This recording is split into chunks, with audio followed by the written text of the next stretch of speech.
at the earthquake in San Francisco back in 19... Es una novela y en esa novela hay una trama policial. La novela empieza con el encuentro en las calles de Tijuana de un muerto y vamos a ir sabiendo a lo largo de las páginas quién es ese muerto, por qué lo mataron, cómo lo mataron. Hay también una red de historias de amor, porque cada una de estas mujeres va sobreviviendo de diferentes modos a la violencia.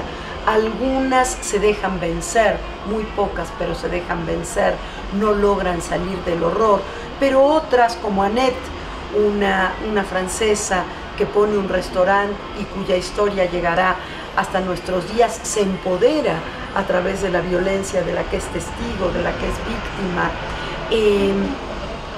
Y entonces, pues todas estas historias van construyendo la estirpe del silencio, el amor, la historia policial y todo con el símbolo ese maravilloso de Rita Hayworth.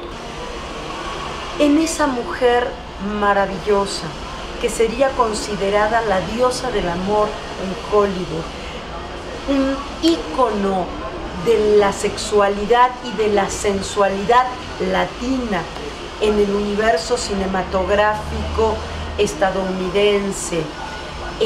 La diosa de fuego la llamaban también, le obligaron a pintarse el pelo de pelirrojo y a representar esta sensualidad latina.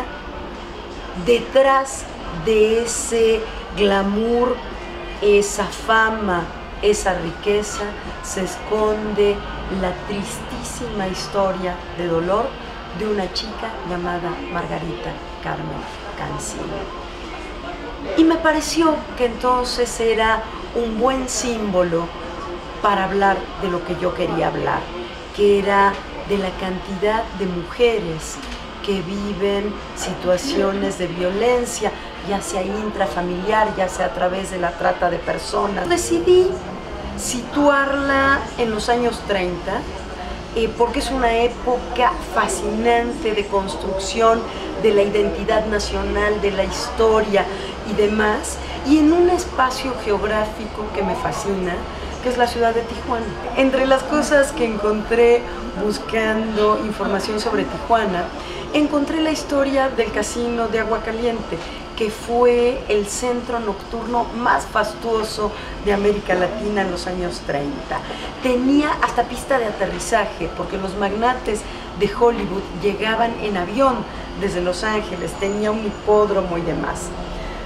Leyendo la historia del Casino de Agua Caliente, descubrí que una chiquita de 13 años que se llamaba Margarita Carmen Cancino debutó en ese casino.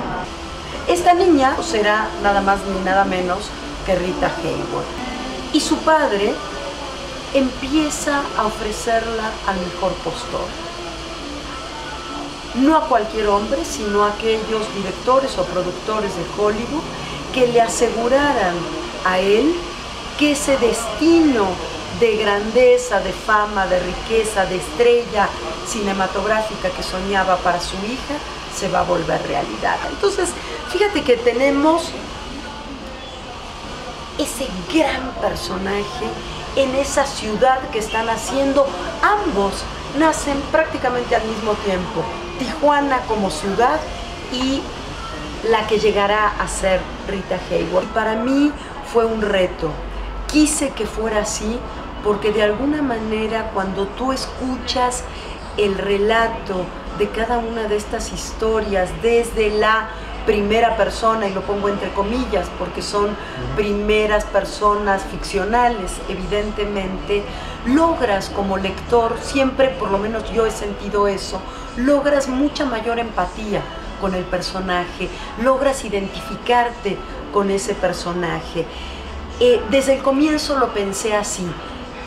Lo primero que llegó a mí fueron la voz de Rita Hayworth contando su historia, de una Rita Hayworth evidentemente ficcional, una Rita Hayworth que encontramos en el comienzo de su vida siendo una adolescente que obedece a ciegas lo que su padre decide hacer con ella, Y luego una mujer que muy joven aún, cuando tiene 50 y tantos años, empieza a presentar síntomas de Alzheimer, y entonces estamos dentro casi de la cabeza de Rita Hayworth, escuchando el monólogo enloquecido que nos va a dejar conocer realmente su historia, su verdadera historia.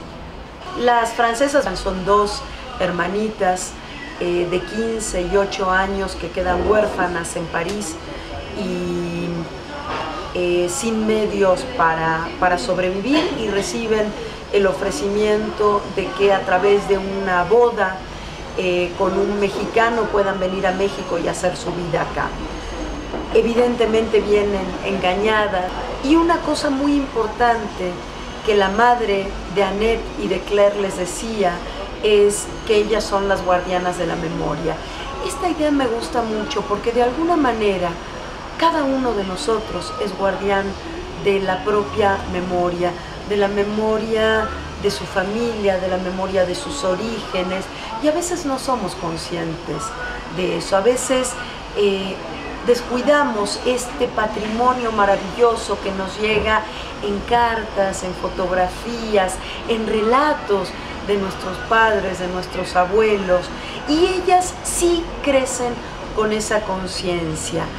Y de alguna manera el momento, los años 30, en que llegan estas mujeres, llegan convencidas por el discurso utópico, y las dos hermanas viven una realidad diferente, porque una va a ser devorada por el México que la traiciona, y la otra, a partir de esto, se va a empoderar y va a lograr salir adelante siendo una mujer de una fortaleza impresionante. México también le está regalando esa opción.